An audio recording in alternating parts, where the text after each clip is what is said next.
Baik, bismillahirrahmanirrahim. Assalamualaikum warahmatullahi wabarakatuh. Sebelumnya izin perkenalkan, nama saya Muhammad Yasin Al-Fadilah dengan nomor induk mahasiswa 2111115 dari Institut Teknologi Garut. Di sini saya akan mempresentasikan hasil laporan skripsi saya yang berjudul Analisis Kinerja Simpang Bersinyal sebagai dasar pengembangan Area Traffic Control System atau ATCS di Kabupaten Garut. Langsung saja saya akan masuk kepada materi yang pertama, yaitu ada latar belakang di mana Kabupaten Garut mengalami peningkatan jumlah kendaraan setiap tahunnya yang berdampak pada kemacetan lalu lintas, khususnya di Simpang Bersinyal. Sistem pengaturan lalu lintas yang masih konvensional dinilai kurang efektif dalam merespon kondisi arus kendaraan yang dinamis. Maka oleh karena itu diperlukan adanya evaluasi teknis sebagai dasar pengembangan sistem pengendalian lalu lintas yang lebih adaptif seperti Area Traffic Control System atau ATCS. Kemudian yang selanjutnya yaitu ada rumusan masalah, di mana pada rumusan masalah yang saya miliki ada 4 rumusan masalah. Yang pertama yaitu adalah bagaimana kinerja simpang bersinyal berdasarkan tundaan, panjang antrean, dan juga derajat kejenuhan. Kemudian yang kedua adalah apakah sistem pengaturan lalu lintas existing itu masih efektif atau tidak. Kemudian yang ketiga yaitu adalah sejauh mana kesiapan infrastruktur seperti lampu lalu lintas otomatis atau juga CCTV untuk sebagai dasar pengembangan ATCS atau Area Traffic Control System. Kemudian yang terakhir yaitu apa saja rekomendasi teknis yang bisa diberikan untuk pengembangan ATCS pada dinas-dinas terkait. Kemudian yang selanjutnya yaitu ada tujuan dan juga manfaat penelitian, di mana untuk tujuan penelitian kali ini yaitu yang pertama untuk menganalisis kinerja simpang dengan metode PKJI 2023 atau pedoman kapasitas jalan Indonesia. Kemudian yang kedua yaitu mengevaluasi efektivitas sistem existing, sejauh mana sistem existing tersebut dapat mampu menangani kinerja simpang secara optimal. Kemudian yang ketiga yaitu mengkaji kesiapan infrastruktur ATCS, dan yang terakhir yaitu untuk memberikan rekomendasi teknis. Untuk manfaat penelitiannya tersendiri terdapat beberapa manfaat penelitian. Yang pertama yaitu referensi studi kinerja sistem tanpa ATCS. Yang kedua yaitu gambaran kondisi aktual simpang di Kabupaten Garut. Kemudian yang ketiga yaitu informasi awal pengembangan ATCS. Dan yang terakhir yaitu masukan bagi Dinas Perhubungan Kabupaten Garut untuk strategi lalu lintas yang lebih optimal. Kemudian yang selanjutnya yaitu ada batasan masalah, di mana penelitian ini difokuskan pada simpang bersinyal padat Kabupaten Garut tanpa membatasi ketersediaan CCTV atau lampu lalu lintas otomatis. Kemudian untuk analisisnya tersendiri yaitu mencakup delay, panjang antrean, derajat kejenuhan, siklus lampu lalu lintas, dan juga volume lalu lintas. Kemudian untuk evaluasi ini tersendiri dilakukan berdasarkan kondisi existing tanpa adanya intervensi sistem. Kemudian juga simulasi ATCS ini bersifat teoritis dan menggunakan perhitungan manual dan juga perangkat lunak. Untuk batasan masalah lainnya yaitu dari aspek anggaran, kebijakan, dan juga sumber daya manusia tidak dibahas secara mendalam di penelitian ini. Selanjutnya yaitu ada tinjauan pustaka. Berdasarkan tinjauan pustaka, saya mencoba untuk meneliti beberapa penelitian sebelumnya yang telah dilakukan dengan adanya kesamaan dari tujuan dan juga topik pada penelitian yang saya dalami ini. Untuk penelitian sebelumnya yaitu terdapat beberapa penelitian sebelumnya yang telah dilakukan. Yang pertama yaitu dari Silaban dan juga Hajah pada tahun 2023 dengan lokasi penelitian di Kota Medan. Kemudian juga untuk fokus penelitiannya yaitu ketertiban lalu lintas dengan ATCS. Kemudian yang kedua yaitu ada Maulidia pada tahun 2023 dengan lokasi penelitian di Kota Balikpapan dengan fokus penelitian yaitu pengurangan delay simpang. Kemudian yang ketiga yaitu ada Hendrik dan juga Igusti pada tahun 2024 dengan lokasi penelitian di Kota Ambon dengan fokus penelitian yaitu efektivitas ATCS di pusat kota. Kemudian yang selanjutnya yaitu ada Erika dan juga Ayu pada tahun 2023 dengan lokasi penelitian yaitu di Kota Batam dengan fokus penelitian yaitu meningkatkan efisiensi ATCS. Kemudian ada juga Sepa dan Sutandi pada tahun 2023 dengan lokasi penelitian yaitu di Kuburaya dengan fokus penelitian yaitu simulasi ATCS.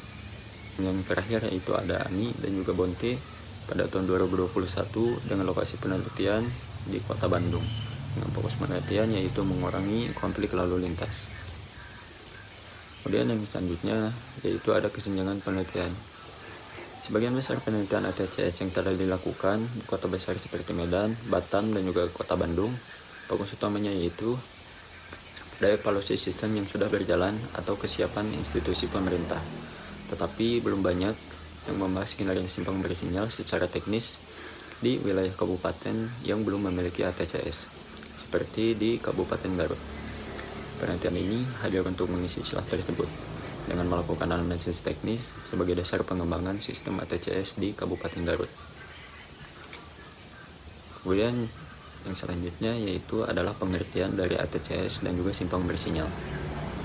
ATCS tersendiri merupakan salah satu sistem pengendalian lalu lintas otomatis dan juga terpusat dengan melakukan data secara real time yang diambil atau diinput dari CCTV, kemudian juga dengan sensor lalu lintas. Untuk waktu sinyalnya tersendiri yaitu mengatur durasi lampu adaptif atau secara real time dari lapangan. Kemudian untuk simpang bersinyal yaitu adalah sebuah perpotongan jalan dengan lampu lalu lintas dengan mengatur prioritas kendaraan, kemudian juga memerlukan evaluasi jika pengaturan belum sesuai. Kemudian untuk parameter kinerja simpang yang dihitung di sini yang pertama yaitu ada volume lalu lintas, di mana volume lalu lintas ini didapatkan dengan melakukan survei lapangan secara real time dengan mendapatkan jam puncak dari beberapa kali survei atau dari beberapa kali sesi yang dilakukan. Kemudian untuk perhitungan volume lalu lintasnya tersendiri yaitu yang dicari adalah SMP per jam atau satuan mobil penumpang per jam. Selanjutnya yaitu adalah cycle time atau waktu siklus lampu lalu lintas yang didapatkan secara real time di lapangan dengan menghitung kondisi dari waktu lampu hijau, lampu merah, dan juga lampu kuning. Kemudian yang selanjutnya yaitu ada derajat kejenuhan.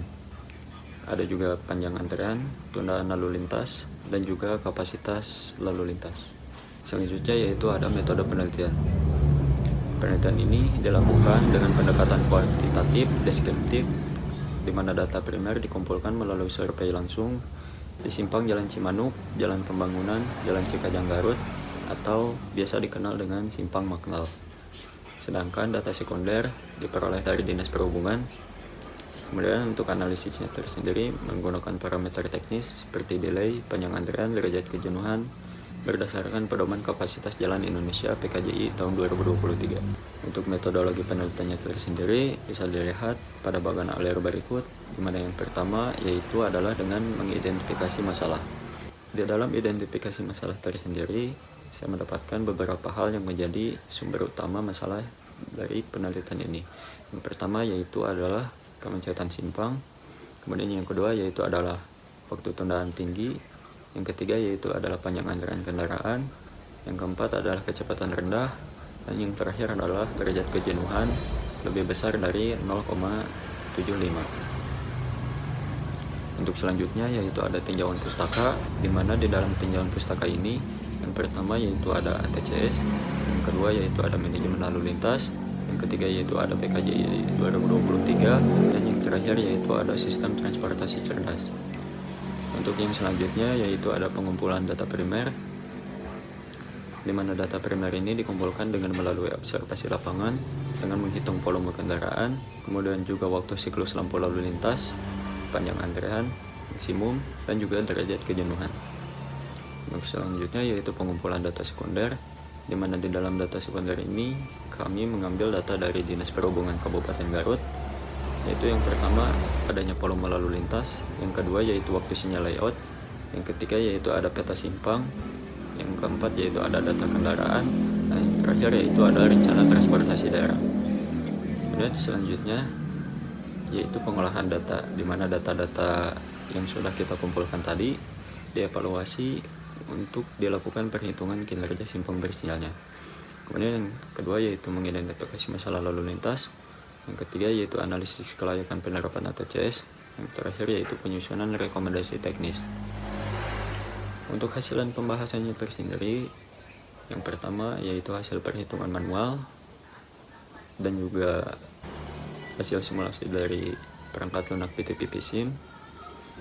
Yang kedua yaitu ada evaluasi kondisi existing simpang. Yang ketiga yaitu ada potensi pengembangan ATCS. Yang terakhir yaitu adalah memberikan rekomendasi utama atau alternatif perbaikan.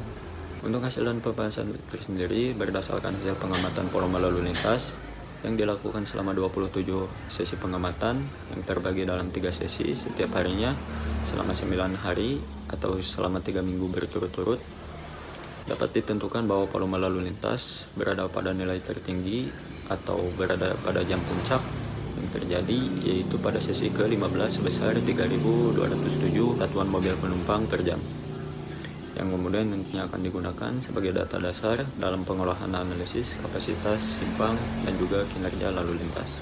Untuk hasil yang didapatkan yang pertama yaitu hasil manual atau analisis PKJI 2023. Setelah dilakukan analisis perhitungan manual ini, didapatkan beberapa hasil perhitungan seperti diantaranya yang pertama yaitu tundaan rata-rata sebesar 62,14 detik per kendaraan, kemudian panjang antrean sebesar 13,86 SMP atau satuan mobil penumpang, dan juga untuk tingkat pelayanan atau LOS rata-rata simpang berada pada kriteria D.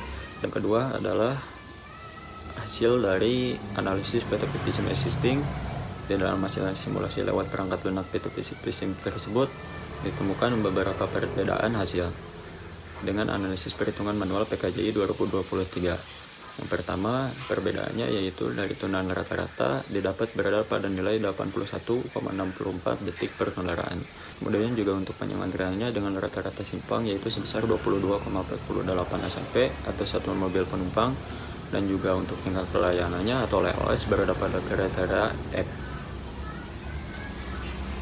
Kemudian yang selanjutnya yaitu adalah rekomendasi perbaikan, di mana rekomendasi perbaikan ini adalah untuk melakukan simulasi pemasangan ATCS dengan menggunakan perangkat PTP PSIM dengan mengoptimalkan pengaturan bukti sinyal lalu lintas, di mana hasilnya menunjukkan perbaikan yang signifikan daripada perhitungan analisis manual dengan PKJI 2023 dan juga dengan perhitungan PTP PSIM existing, di mana tundaan rata-rata mengalami penurunan sebesar 66,84 detik per kendaraan.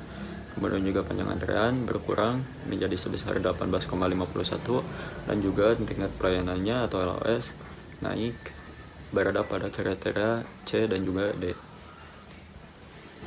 Untuk kesimpulannya tersendiri, perbandingan manual dengan simulasi PTP PSIM mengalami perbedaan utama yang terjadi pada tundaan dan juga tingkat pelayanan atau LOS khususnya di pendekat C. Hal ini dipengaruhi oleh faktor kalibrasi PSIM yaitu dari perilaku kendaraan, hambatan samping, distribusi kecepatan, dan juga pengaturan sinyal.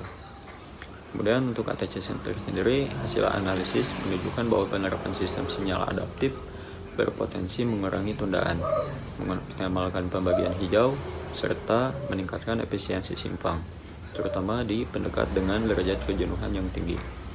Kemudian untuk saran yang pertama yaitu bagi instansi terkait atau Dinas Perhubungan Kabupaten Garut untuk melakukan penyesuaian siklus dan juga pembagian waktu hijau secara periodik berdasarkan volume aktual, khususnya pada pendekat yang memiliki derajat kejenuhan tinggi.